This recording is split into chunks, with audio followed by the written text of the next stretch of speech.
Bonjour à toutes et à tous, bienvenue sur ma chaîne pour apprendre Unreal Engine 5 en français. Nous allons réaliser ce tutoriel sur la version 5.6 d'Unreal Engine 5, qui est la version preview à l'heure actuelle. Je vous propose dans cette première vidéo de découvrir comment créer un personnage réaliste en première personne pour votre jeu. J'ai donc créé un nouveau projet à partir du Third Person Template, et j'ai simplement supprimé tout ce qu'il y avait dans le niveau de base. Nous allons partir du Third Person Character qui est donc fourni par le template et le transformer pour obtenir le résultat que vous voyez à l'écran. Si vous êtes prêts, on est parti. Bien, on va commencer par essayer d'organiser un peu notre structure. Et pour ça, on va créer un dossier dans lequel on va mettre tout notre contenu personnalisé. Pour ça, on va faire un clic droit, New Folder. On va l'appeler Custom Content, ou comme vous voulez. Et maintenant, on va aller chercher notre personnage. Pour ça, vous allez dans le dossier Third Person, Blueprints, et là, vous avez le BP Third Person Character. Vous cliquez dessus, et vous allez le glisser sur le fichier Custom Content et Copy Here. Si vous revenez en arrière dans le Content, Custom Content, vous avez la copie qu'on vient de créer. On va le renommer, pour ça vous cliquez dessus, touche F2, et on va l'appeler PP First Person Character. Maintenant qu'il est créé, on va devoir l'affecter au joueur, puisque pour l'instant c'est toujours le personnage par défaut, donc le third person, qui est attribué au joueur lorsqu'il débute le jeu. Pour ça, on va avoir besoin d'aller dans les World Settings. Si vous ne les avez pas, vous allez dans Window, World Settings. Vous cliquez dessus, et là vous y allez y avoir accès. Dans la partie Game Mode, vous avez Game Mode Override, donc ça vous y touchez pas. Par contre, vous dépliez Selected Game Mode, et dans Default Pawn Class, vous cliquez sur le sélecteur, et là vous allez taper BP First Person Character, et vous le sélectionnez. Ensuite, vous faites Save All, Save Selected. Maintenant, quand vous faites Play, le personnage qui est là, c'est celui qu'on a créé, donc notre copie de la version basique. Maintenant, ce qu'on va vouloir, c'est modifier ce personnage pour qu'il corresponde un peu plus à ce qu'on veut, et avoir un personnage première personne réaliste. Ok, pour modifier notre personnage, du coup, on va double-cliquer sur notre first person character, et on va commencer par venir ici, dans le viewport, et modifier un petit peu la structure qu'on a ici. Ce qu'on voit ici, c'est la structure de base pour le third person character, donc avec une caméra légèrement reculée, pour voir vraiment notre personnage. Nous, on ne va pas vouloir que ça fonctionne comme ça. On va vouloir que la caméra soit plutôt positionnée au niveau de la tête pour avoir une impression de vue de l'intérieur. Pour ça, vous allez venir ici et cliquer sur Camera Boom. C'est en fait une perche qui maintient la caméra à une certaine distance du personnage, qui est utile pour le third person character mais pas pour nous. Donc on va simplement la supprimer. Vous appuyez sur supprimer et elle disparaît. La caméra est donc revenue au niveau de notre personnage. On va vouloir maintenant que cette caméra soit parentée à notre personnage. Pour ça, vous la prenez et vous la glissez sur le mesh. Le mesh étant le personnage lui-même. Du coup, ça fait que cette caméra est devenue un enfant de notre mesh. On va la renommer, pour ça vous la sélectionnez, vous faites F2 et on va l'appeler First Person Camera. Très bien. La chose suivante à faire, c'est de réinitialiser tous les paramètres qui sont ici.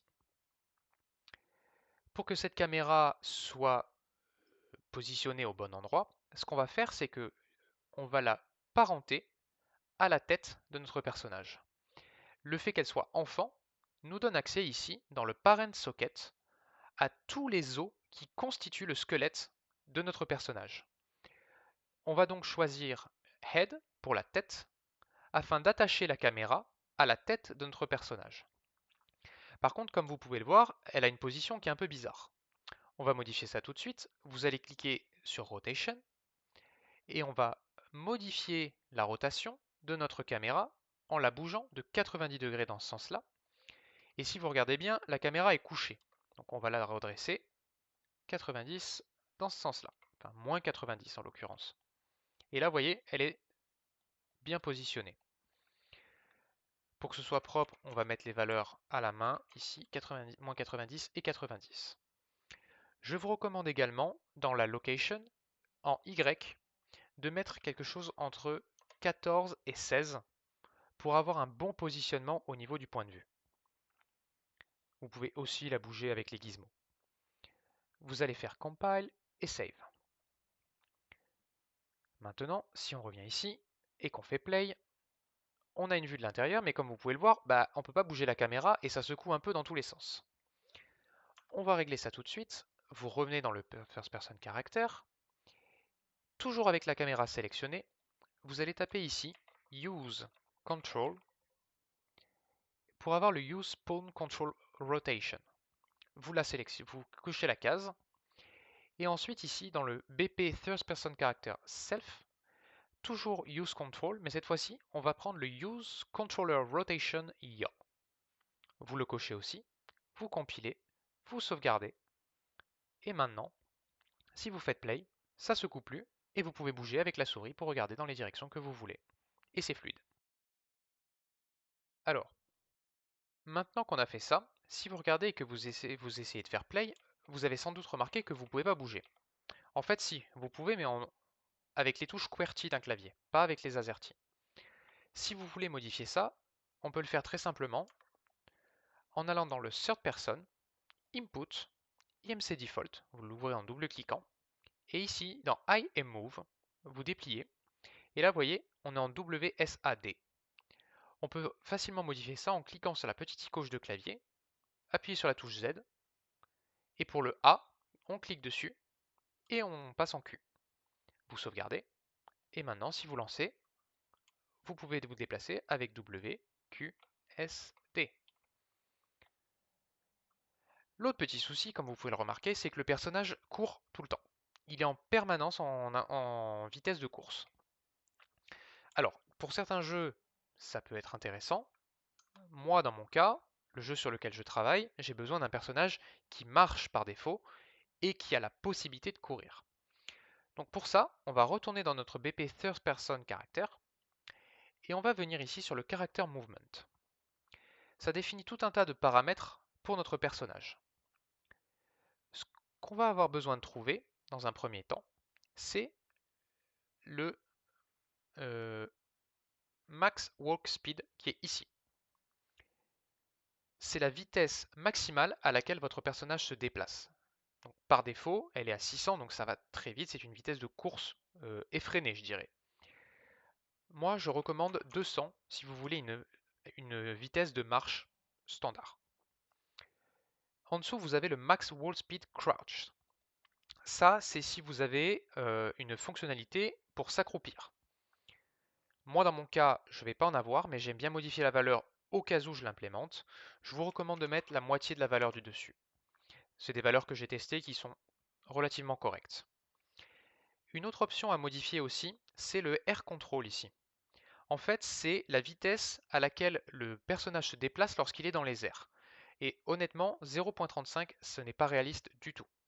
Je vous recommande de mettre 0.15 à la place.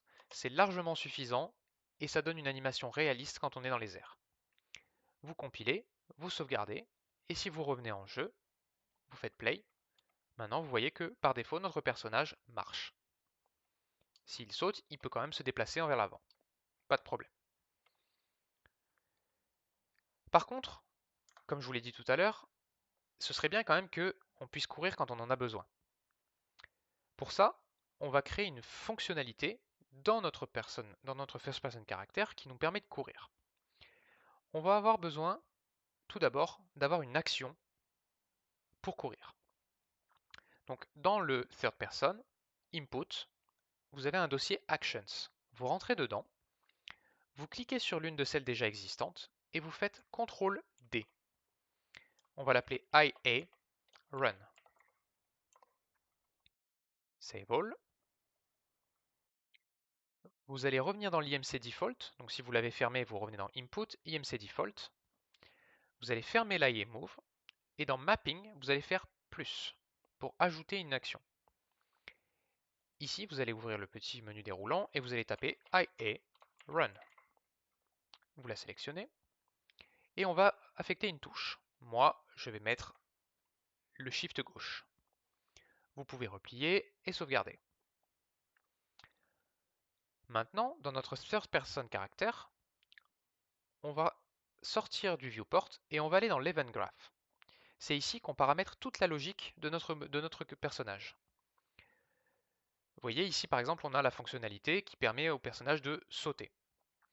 Sur le même modèle et dans la même logique, on va avoir besoin de deux fonctions. Une fonction start running et une fonction stop running. Donc une pour commencer à courir et une pour s'arrêter.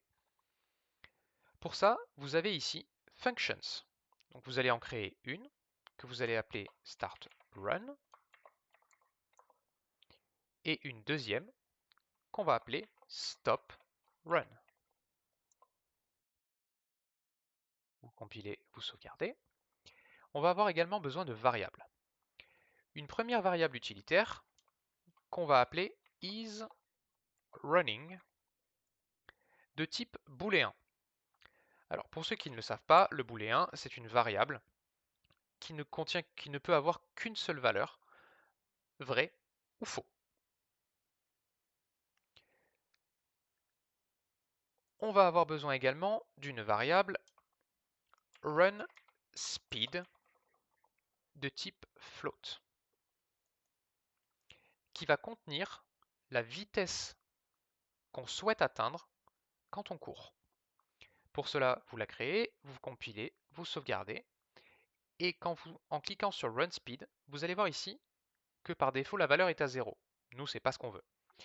On va mettre 450 en valeur par défaut, c'est une bonne valeur de course, à mon goût. Là aussi, vous pouvez mettre la valeur que vous voulez en fonction de ce que vous espérez avoir au niveau de la vitesse. On va commencer par le Start Run. Tout d'abord, il va falloir que dans cette fonction, on définisse la variable isRunning à vrai, pour dire que notre personnage est en train de courir. Pour cela, vous cliquez sur la variable ici, vous maintenez la touche Alt et vous la glissez dans le graphe. Ça nous permet de set la variable, donc de dire que la variable a une nouvelle valeur. Vous la reliez à l'output du start run, et ici, vous cochez la case pour dire que c'est vrai. Donc, parce que par défaut, on est à faux, donc c'est par défaut, on marche. Là, on passe en course. Ensuite, on va avoir besoin de notre character movement. Pour ça, vous cliquez dessus, vous le glissez dans le graphe, ça va automatiquement faire un get, et à partir de son output, vous tirez un câble et vous faites set max walk speed, celui-là. Vous le reliez à l'output du setter, on descend un peu le character movement, vous prenez le run speed, vous l'emmenez ici, vous faites get, et vous le branchez sur la valeur max walk speed. Ça va dire en fait à ce setter là que la nouvelle valeur pour le max walk speed, c'est le run speed, et qu'on l'affecte à notre character movement. Pour mieux organiser tout ça, vous sélectionnez tout, vous appuyez sur la touche Q, et ça vous met les notes bien droites. On compile et on sauvegarde, car c'est bon pour notre fonction start run. Pour la stop run, on va faire tout bonnement l'inverse. Donc on va reprendre notre variable isRunning, on ne coche pas la case pour la passer à faux, on reprend notre character movement, on tire à nouveau un câble, set max walk speed, on le connecte. Là, trois options même. La première, c'est de le rentrer en brut, ce que je vais faire ici. On la remet à 200, qui est la valeur contenue de base dans notre character movement ici.